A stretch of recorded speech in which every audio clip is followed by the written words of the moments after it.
हम सभी जानते हैं कि सनातन धर्म का परचम पूरी दुनिया में लहराने लगा है। सनातन धर्म की जो शक्ति है, जो ताकत है और जो जीवन जीने का तरीका बताती है, उससे दुनिया प्रभावित हो रही है। पूरे विश्व भर के लोग भारतीय संस्कृति की ओर खिंचे चले आ रहे हैं।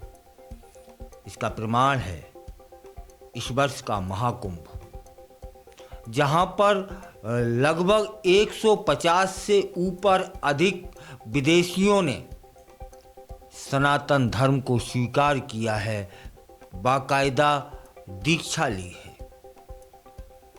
एक अकेले मकर संक्रांति पर शक्तिधाम आश्रम में 62 विदेशी नागरिकों ने गुरु बनाया, दीक्षा ली और तब से यह संख्या निरंतर बढ़ रही है और इस समय 150 से ऊपर निकल गई है।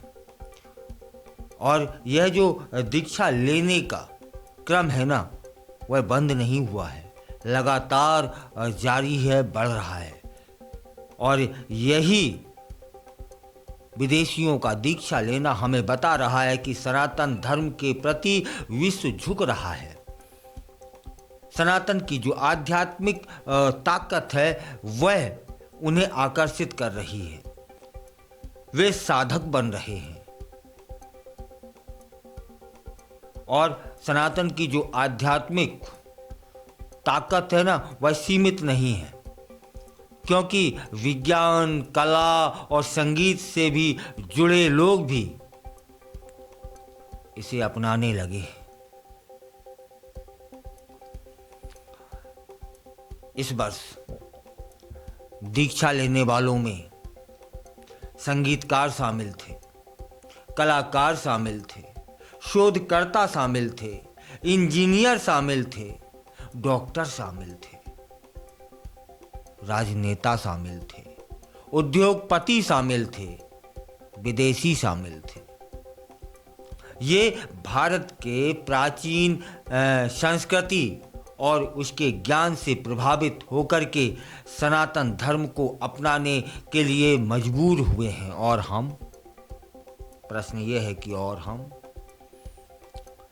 अब बात कर लेते हैं कि बसंत पंचमी पर स्नान के लिए 60 विदेशी नागरिकों का एक दल आश्रम पहुंचेगा और दीक्षा लेगा। मतलब हमारी सनातन आध्यात्मिकता में इतनी ताकत है कि विदेशी आ रहे हैं, दीक्षा ले रहे हैं, हमें गुरु बना रहे हैं। बसंत पंचमी के लिए ही 60 विदेशी नागरिक शक्तिधाम पहुंचने वाले हैं। अब बता देता हूं कि 20 इजराइल के, 14 अमेरिका के, फ्रांस के, स्विट्जरलैंड के नागरिक दीक्षा ले चुके हैं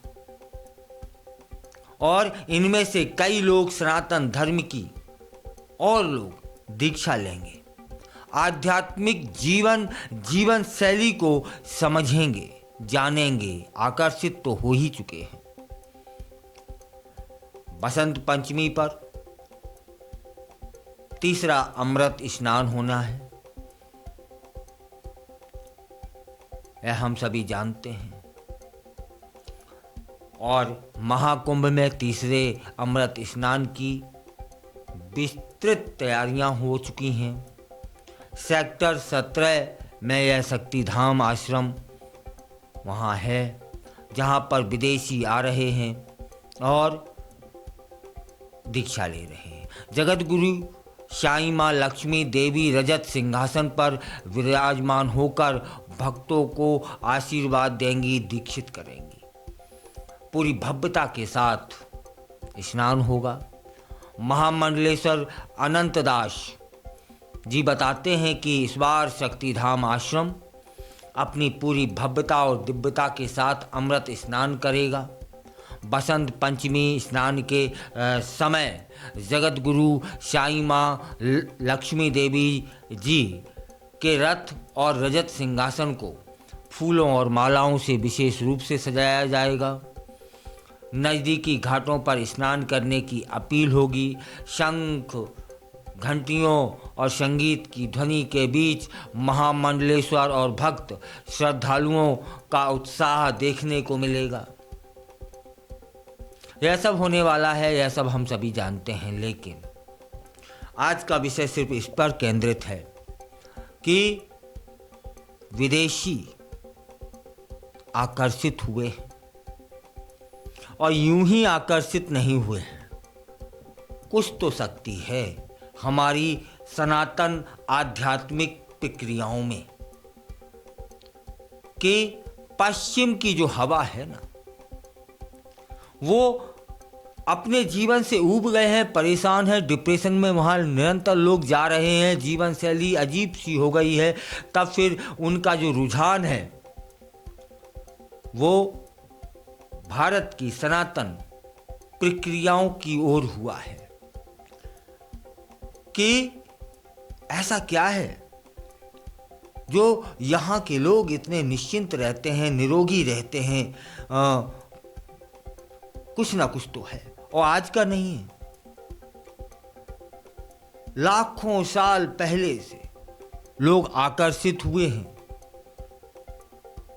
अब देखिए ना कि अभी अभी एक ही आश्रम से 150 विदेशी नागरिक दीक्षा ले चुके हैं, 60 और आने वाले हैं। इस तरह से कितने और हमारे धर्मगुरु हैं जो विदेशी नागरिकों को दीक्षा दे रहे हैं। यह आंकड़ा निश्चित रूप से कईयों हजार के ऊपर पहुंच जाएगा इसी कुंभ में, क्योंकि अभी मैं बात एक ही गुरु की कर रहा हूं। अपने तो अनगन गुरु हैं, नजर फैला के देख लो, संतों की भरमार है। क्योंकि सनातन या सनातनी लोग एक ही उनका एक विषय है, बस एक ही, प्रभु प्राप्ति, उसी में रमे हुए हैं।